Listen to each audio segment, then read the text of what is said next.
Hi, this is Melissa the Stamp Doc.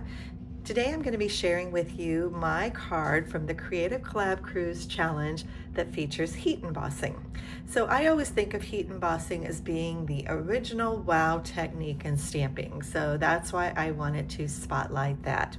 So today's card is a wedding card, and I have embossed white onto craft or crumb cake cardstock.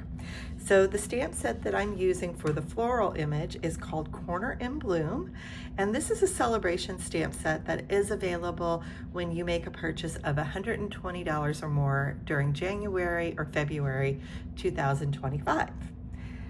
The other stamp set I'm using for the sentiment is called Linked Together, and it's got a lot of great congratulations and really a lot of things you can use for different occasions other than weddings, but I definitely like it for weddings.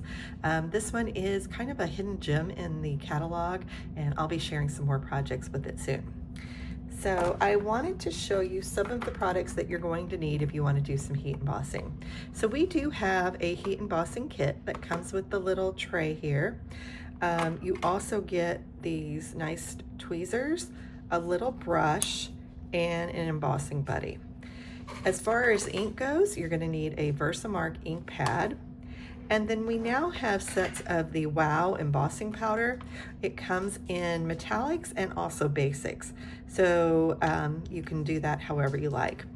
On my sample card, I did white on there, but I think I want to try a different look for this one, so I'm going to do a gold.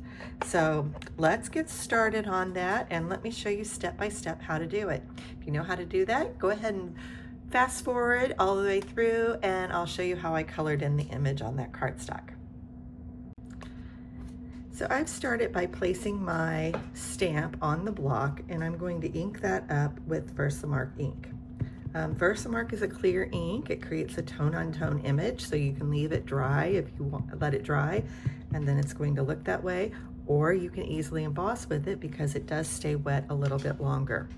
To make sure I don't have any scattered specks or anything, I am going to rub my piece of crumb cake cardstock with the embossing buddy. This just takes care of any static and make sure you don't have any of those stray pieces of embossing powder show up. So we're just going to line that up in the corner.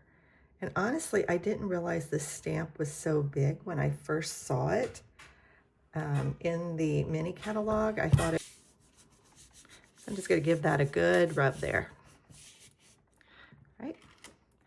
And then when we lift that up, you can see that tone-on-tone image there. All right. Now the next step I want to do is I'm going to use the embossing powder. So you can use any color you like. I'm going to use gold on this card. So we're going to just sprinkle that very generously with the gold embossing powder. All right, and you just want to make sure all of that gets covered. It doesn't have to be very heavy on there, just all of that. Now what's nice about this tray is you've got a little bottom here, and you have your brush that you can just brush that out, and none of it goes to waste. You can put that back in your jar. Some people like to use little the Ziploc containers. Those work really well too. All right, so let me close this up. And the other necessary tool you need for heat embossing is to use a heat tool. So a hairdryer doesn't work. When I first started, people used their ovens. That's not great either. So I'm going to speed this up. I'm going to let you see what happens here initially, and then I'll fast forward through the whole video. But what you're looking for is that to change. So it's going to go from the powder to shiny. And we're still waiting a little bit here. All right, do you see how that's starting to change there and shift? All right, and we're just going to cover the whole thing.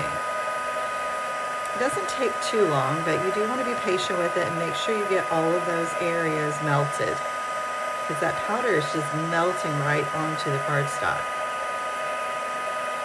Maybe I don't have to fast forward it. Maybe it's going to go quickly enough for me today. All right. And one thing I usually see beginners do is they'll leave little areas that still need to be embossed. They get a little scared of it.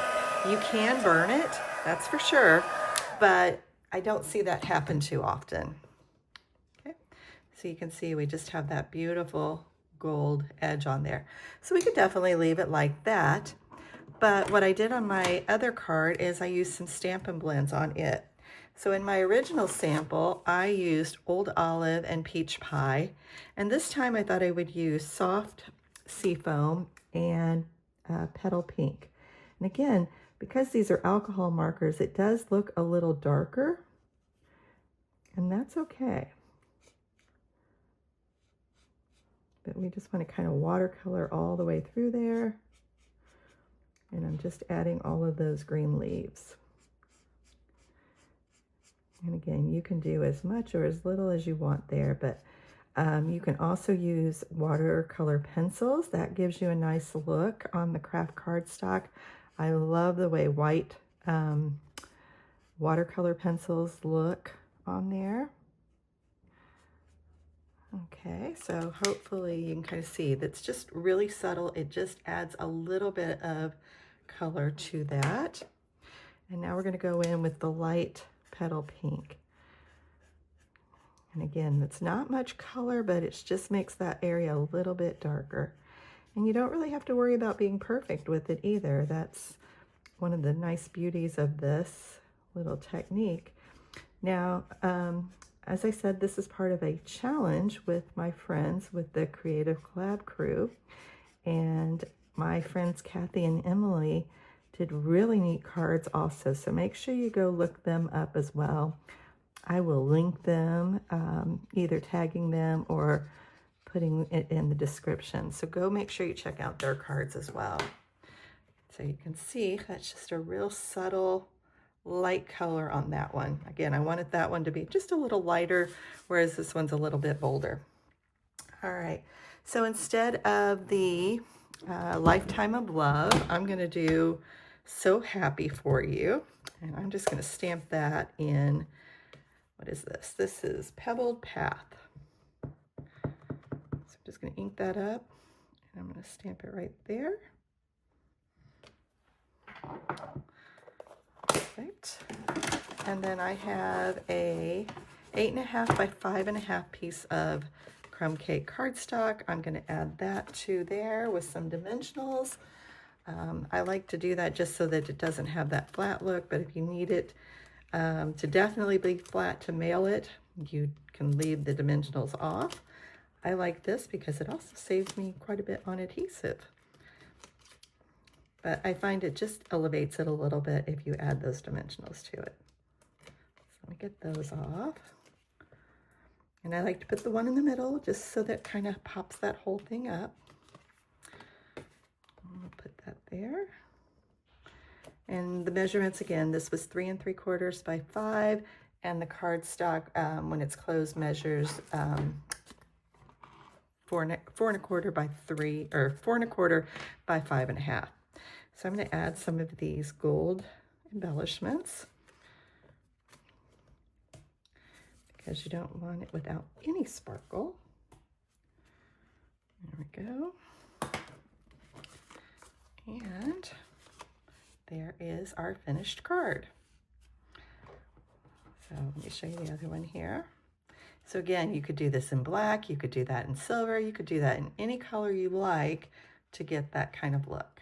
So thank you so much for watching. And if you are watching on Facebook, be sure to hit that follow button. If you are on YouTube, don't forget to subscribe. Thanks for watching.